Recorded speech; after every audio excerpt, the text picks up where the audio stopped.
Everyone, welcome back to my channel guys. My name is Maya और आज हम पढ़ने वाले हैं फंडामेंटल राइट्स के बारे में। सो स्टार्ट करते हैं। जैसे आप सभी को पता है कि राइट्स मतलब क्या होता है? अधिकार। अधिकार आपको जीवन, जब से आप बर्थ हुए हैं, जब से आपका जन्म हुआ है, तब से आपको कोई ना कोई अधिकार तो मिला हुआ है। बट कुछ ऐसे अधिकार है जो हमें हमारे संविधान ने दिए हैं, जिसके बारे में आज हम बहुत डिटेल में पढ़ेंगे। सो स्टार्ट करते हैं। Like what is fundamental rights? Fundamental rights को बोलते हैं हिंदी में मौलिक अधिकार। तो मौलिक अधिकार क्या है? So fundamental rights are the rights guaranteed by the constitution as special protection to the citizen of the country. So fundamental rights वो राइट्स होते हैं जिन्हें हमें कॉन्स्टिट्यूशन ने दिए हैं, ठीक है। और इससे एक तरीके से हम स्पेशल प्रोटेक्शन कह सकते हैं सिटीजन्स के लिए। Government are bound to ensure that fundamental rights are not denied to its citizen. और गवर्नमेंट इसके लिए बाउंड होती है कि इंश्योर करे कि सभी को राइट्स मिल रहे हो और इसे डिनाई नहीं कर सकते। मैं आपकी इन्फॉर्मेशन के लिए बता दूं कि सिर्फ ओनली वन कंडीशन जब फंडामेंटल राइट्स को डिनाई किया जाता है, वो कंडीशन होती है एमरजेंसी टाइम। जैसे कि आप सभी को पता होगा, फर्स्ट एमरजेंसी जो इंडिया में लगी है वो 1975 में इंदिरा गांधी के पीरियड्स में लगी थी। लाइक पीरियड में, रूलिंग पीरियड में। सो स्टार्ट करते हैं। Next, what is fundamental right? समझ आ गया कि मौलिक अधिकार क्या है, राइट। अब हम चलते हैं कुछ कौन कौन से मौलिक अधिकार हैं। सो फर्स्ट है आपका राइट टू इक्वलिटी, जिसे हम हिंदी में कहते हैं समानता का अधिकार, जो कि आर्टिकल 14 से 18 के बीच में दिया गया है। सो आर्टिकल 14 बताता है इक्वलिटी बिफोर द लॉ, मतलब कानून के समक्ष सभी समान है। आर्टिकल 15 बताता है prohibition of discrimination on the grounds of religion, race, caste, sex और प्लेस और बर्थ।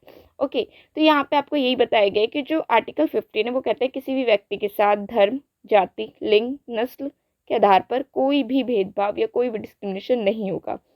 आर्टिकल 16 है equality of opportunity in matter of public employment. जैसे आपको पता ही होगा कि लाइक गवर्नमेंट जॉब के एग्जाम के लिए कोई भी फिल कर सकता है। वहाँ पे ना तो कास्ट देखी जाती है, ना रिलीजन देखा जाता है, ना नस्ल, ना कोई sex, right.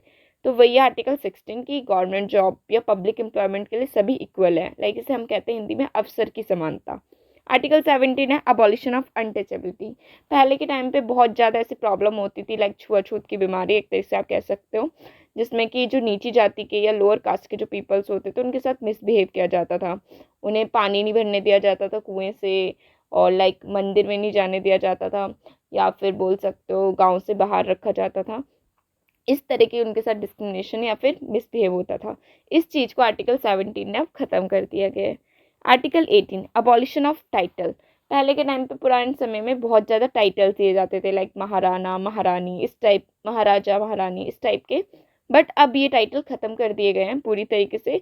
Only to fields में ये टाइटल अभी भी देखने को मिलते हैं। जैसे आपको पता ही होगा, प्रोफेसर के आगे डॉक्टर, राइट। तो और उस तरीके से जैसे सेना में जो लोग होते हैं, अधिकारी होते हैं, ऑफिसर होते हैं, उनके कुछ नाम के आगे टाइटल्स होते हैं, ठीक है। तो इस जगह पे टाइटल्स रखे गए हैं, बाकी हर जगह ये टाइटल को ख़त्म कर दिया गया है। तो ये था आपका राइट टू इक्वलिटी। नेक्स्ट चलते हैं राइट टू फ्रीडम, जो कि आर्टिकल 19 से 22 में बताया गया है। आर्टिकल 19 को पहले पढ़ने से पहले हम जबरदस्त समझ लेते हैं कि राइट टू फ्रीडम क्या है। मतलब कि स्वतंत्रता का अधिकार। स्वतंत्रता का अधिकार है कि किसी व्यक्ति के साथ कोई भी, मतलब कोई भी व्यक्ति को कहीं भी आने जाने की स्वतंत्रता है, किसी से भी बात करने की स्वतंत्रता है, अपनी स्पीच रखने की स्वतंत्रता है, इस तरीके से। सो आर्टिकल 19 क्या है? Protection of certain rights regarding freedom of speech, association, cooperative, reside, move, profession etcetera. कि आप कोई सा भी प्रोफेशन चूज कर सकते हो, आप किसी से भी बात कर सकते हो, कहीं पे भी शेल्टर ले सकते हो। Okay, article 20 protection in respect of convention for offences. Article 21 है protection of life and personal liberty. Yes, आप सभी को पता होगा, आपको पर्सनल लिबर्टी मिल चुकी है। आर्टिकल 21 है राइट टू एजुकेशन। चाहे बच्चा हो चाहे बूढ़ा हो, हर किसी को राइट टू एजुकेशन है। और अब तो फ्री कंपलसरी एजुकेशन भी कर रखी है 6 to 14 एज के लिए, free compulsory education. Article 22 protection against arrest and detention.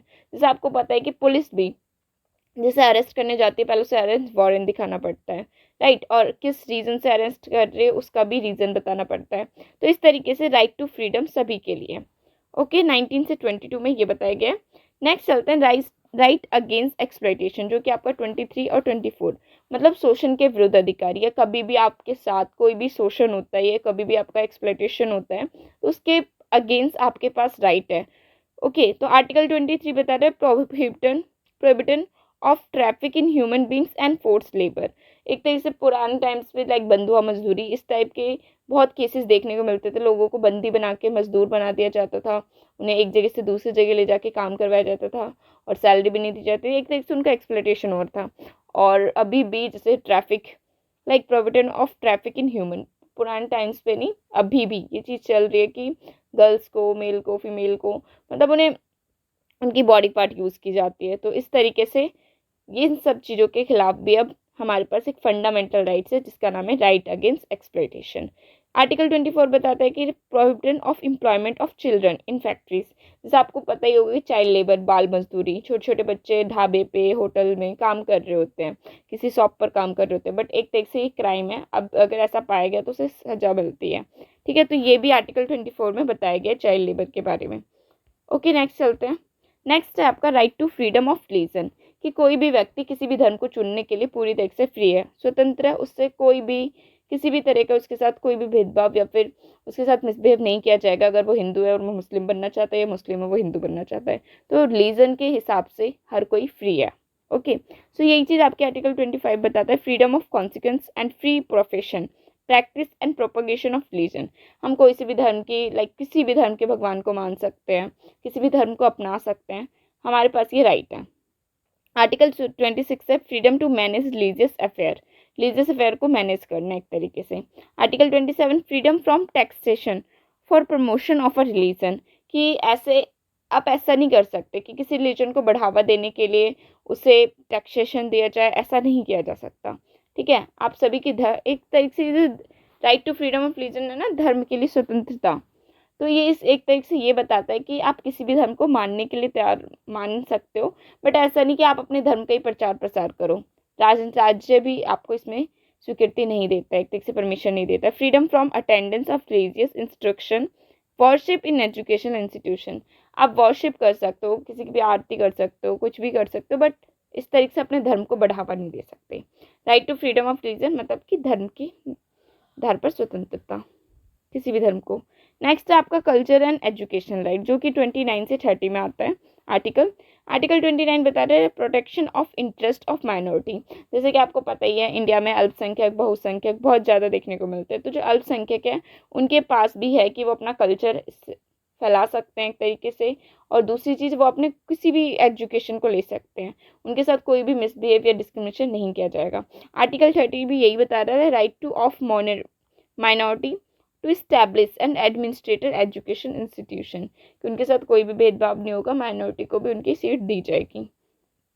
अब जो हमारा लास्ट राइट है वो है आपका राइट टू कॉन्स्टिट्यूशनल रेमेडीज। ये राइट सबसे ज़्यादा इंपॉर्टेंट है, बिकॉज क्यों इंपॉर्टेंट है, क्योंकि यही एक वो राइट है जिसकी वजह से हमें सीधे सुप्रीम कोर्ट जाने का मौका मिलता है। ये आर्टिकल या ये राइट इंश्योर करता है कि हाँ, अगर आपके फंडामेंटल राइट्स के साथ किसी ने मिसबिहेव किया है, उसे छीनने की कोशिश की है, तो आप डायरेक्ट सुप्रीम कोर्ट का दरवाज़ा खटखटा सकते हो। जरूर नहीं आपको डिस्ट्रिक्ट कोर्ट जाना पड़े, हाई कोर्ट जाना पड़े, बट आप डायरेक्ट सुप्रीम कोर्ट भी जा सकते हो सिर्फ फंडामेंटल राइट के केसेस में। तो article 32 right to constitution remedies हमें यही बताता है। The right to constitution remedy is also called the soul of fundamental rights, और इसे मौलिक अधिकार की आत्मा भी कहा जाता है। As this right protest other fundamental rights, एक तरीके से ये प्रोटेक्शन है हम सभी फंडामेंटल राइट्स के लिए। Doctor Bhimrao Ambedkar has called it the soul of the constitution in which important legal article have been given to give proper protection of the fundamental rights of Indian citizen। Indian citizen को जो ये आपका right है, right to constitution remedies, एक तरीके से protection देखता है कि जितने भी आपके 5 राइट्स हैं उसे इंश्योर करेगा, अगर उसमें कोई प्रॉब्लम है तो सॉल्यूशन देगा। आप इसे हिंदी बोलते हो संवैधानिक उपचारों का अधिकार। नेक्स्ट है कुछ जो अब हमारा फंडामेंटल राइट्स नहीं है, क्योंकि 1978 से पहले फंडामेंटल राइट्स 7 थे। पहले प्रॉपर्टी राइट भी था, बट अब उससे हटा दिया गया है। Entirely there were 7 fundamental rights, but to property was later converted into legal right. पहले फंडामेंटल राइट्स में आता था, बट ये अब लीगल राइट बन चुका है, कानूनी अधिकार। ओके, कौन से कॉन्स्टिट्यूशन अमेंडमेंट के थ्रू? तो 44 अमेंडमेंट के थ्रू, और ये कब हुआ था? 1978 में। Okay friends, thank you so much for watching my video. Please like and subscribe my channel. Okay, thank you for watching.